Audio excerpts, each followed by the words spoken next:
Welcome back. Diabetes is one of the fastest growing diseases in the world.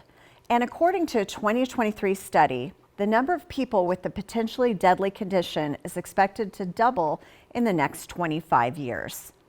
Unlike other chronic diseases like cancer, many people can reverse the risk for type 2 diabetes with diet and exercise.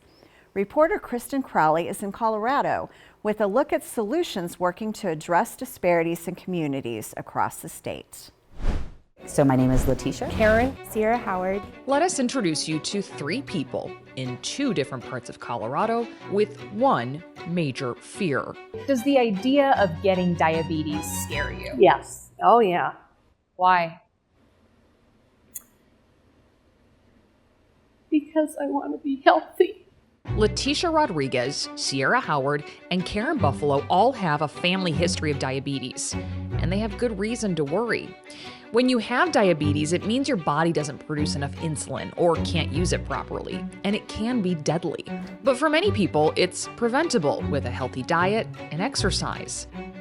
I hope they do more cooking classes though. Sierra and Letitia live in Weld County, where its largest city, Greeley, has a diabetes rate of 14.2%, a number not just higher than the state of Colorado, but most states in the country.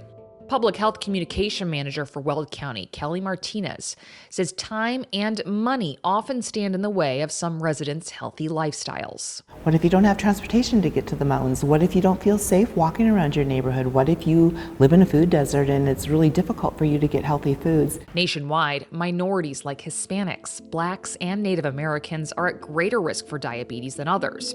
Martinez says in Weld County, about 17% of its Hispanic population has diabetes, compared to 10% of its white population.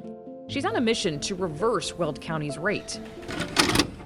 In 1996, Colorado's diabetes rate was less than half what it is today, at 3%.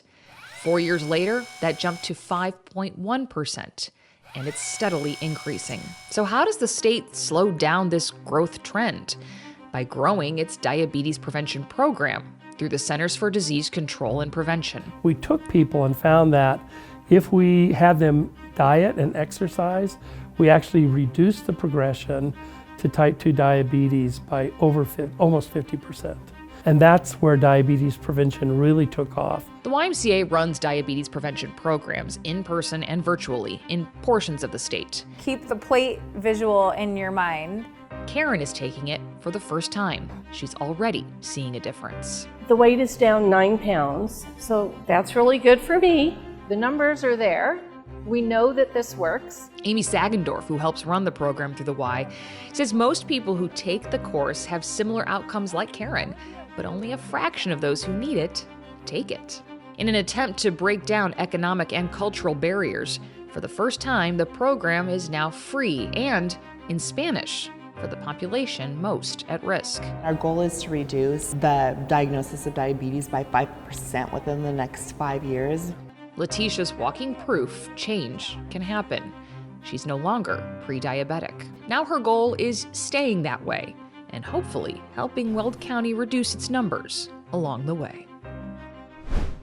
So interesting that people that go through the program have a notable change, and that it's just a matter of how do we get more people to get interested in this. Well, I think when you see people who know they have a family history, that is very smart for them to tune in. You know, we used to always think that that gene was there, you couldn't do anything about it, but we now know that there's a thing called epigenetics. The gene is there, but you can modify how it's going to be expressed. So by doing these things like taking control of nutrition, exercise, and things like that, you can actually really kind of ward off. You really need to have someone to really check all the things, your glucose, your A1C, and your insulin. Insulin will tell the story long before the rest of the disease is coming.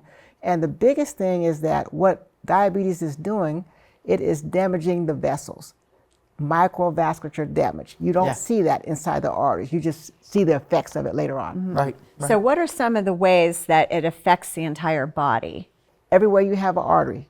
So the brain, the heart, eyes, kidneys. You see a lot of diabetics, you see the kidneys go down first. Yeah, that's what's going on because the vessels are getting damaged. So even though someone says, hey, my A1C looks really good, if your insulin is high, that That's right. process is still going on. Yeah.